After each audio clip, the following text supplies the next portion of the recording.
ചിന്നുവും അത്ഭുത ലോകവും.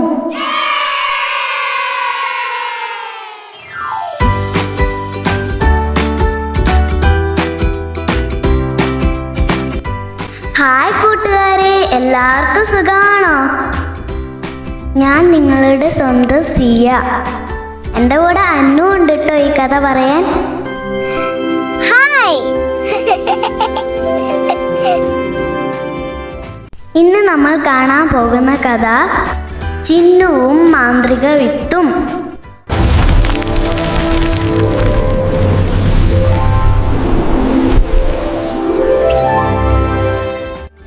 ചിന്നുക്കുരുവി കണ്ട മാന്ത്രിക വിത്തിനെ കുറിച്ച് നമുക്കൊന്ന് കണ്ടു നോക്കിയാലോ.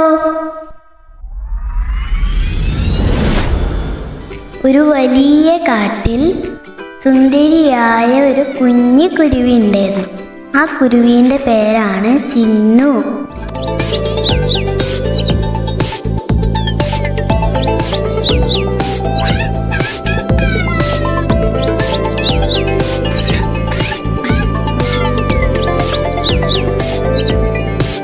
ആ കാട്ടിൽ കുരുവി മാത്രമല്ല കേട്ടോ, സിംഹവും കടുവയും മാനും എല്ലാം ഉണ്ടായിരുന്നു. ചിന്നുകുരുവിക്കും ഒരുപാട് കൂട്ടുകാരുണ്ടായിരുന്നു. അവരുടെ കൂടെ കളിച്ച് രസിച്ച് നടക്കുകയായിരുന്നു നമ്മുടെ ചിന്നക്കുരുവി. ചിന്നുകുരുവിക്ക് എല്ലാവരോടും നല്ല ഇഷ്ടമായിരുന്നു.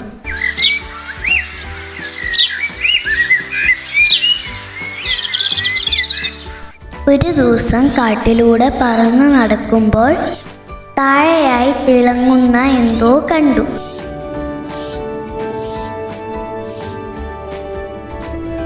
ചിന്നുകുരുവി അതിശയത്തോടെ നോക്കി. താഴേക്ക് പറന്നു വന്നു. അതൊരു ചെടിയുടെ വിത്തായിരുന്നു. വിത്തിനടുത്തായി കുറച്ചു നേരം നിന്നിട്ട് അവൾ ആ വിത്ത് കൊത്തിക്കൊണ്ടുവന്ന് തൻ്റെ വീടിൻ്റെ അടുത്തുള്ള മണ്ണിൽ കുഴിച്ചിട്ടു.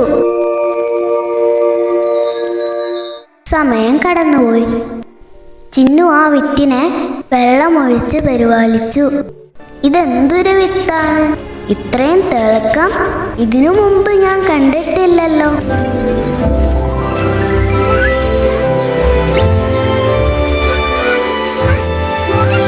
പെട്ടെന്ന് ഭൂമി കുലുങ്ങുന്നു.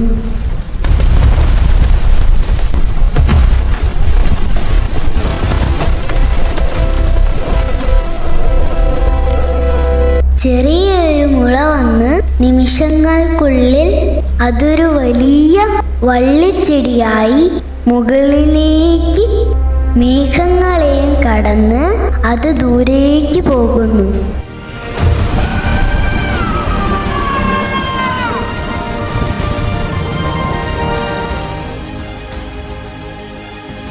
അമ്മോ, ഇതെങ്ങോട്ടാണ് വളരുന്നത്?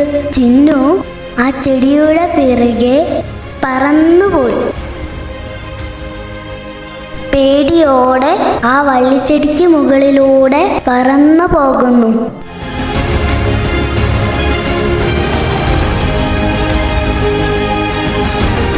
പറന്ന് പറന്ന് പറന്ന് അവൾ മുകളിലെത്തി.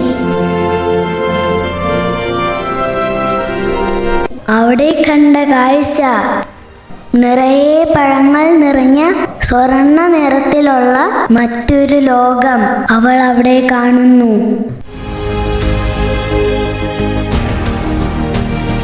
ചിന്നു സ്വയം പറഞ്ഞു, ഹാ, ഇത്രയും മനോഹരമായ ഒരിടം ഞാൻ സ്വപ്നത്തിൽ പോലും കണ്ടിട്ടില്ല.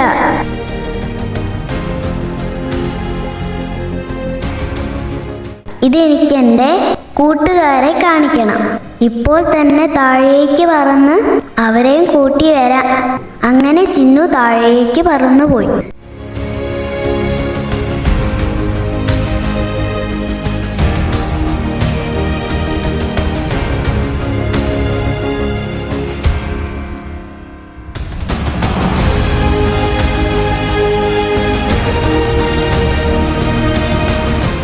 അവിടെ എത്തി തൻ്റെ കൂട്ടുകാരോടെല്ലാം താൻ കണ്ട പുതിയ ലോകത്തെക്കുറിച്ച് വാ തോരാതെ സംസാരിച്ചു.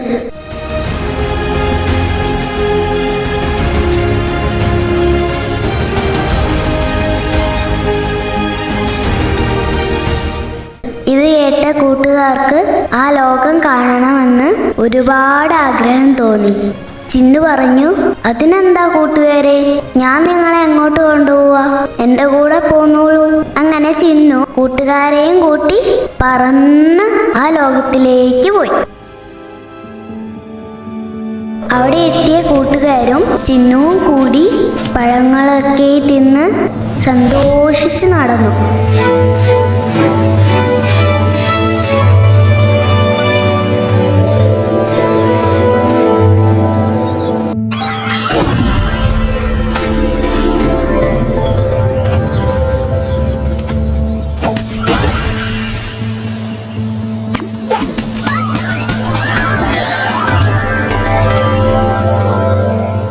അപ്പോൾ കൂട്ടുകാരെ, കഥ എല്ലാവർക്കും ഇഷ്ടമായോ?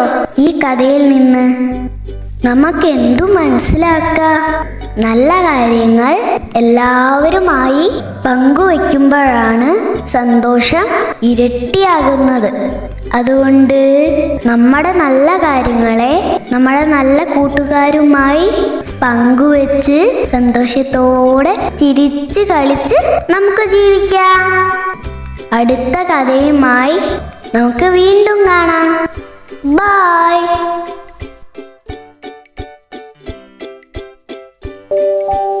ബൈ.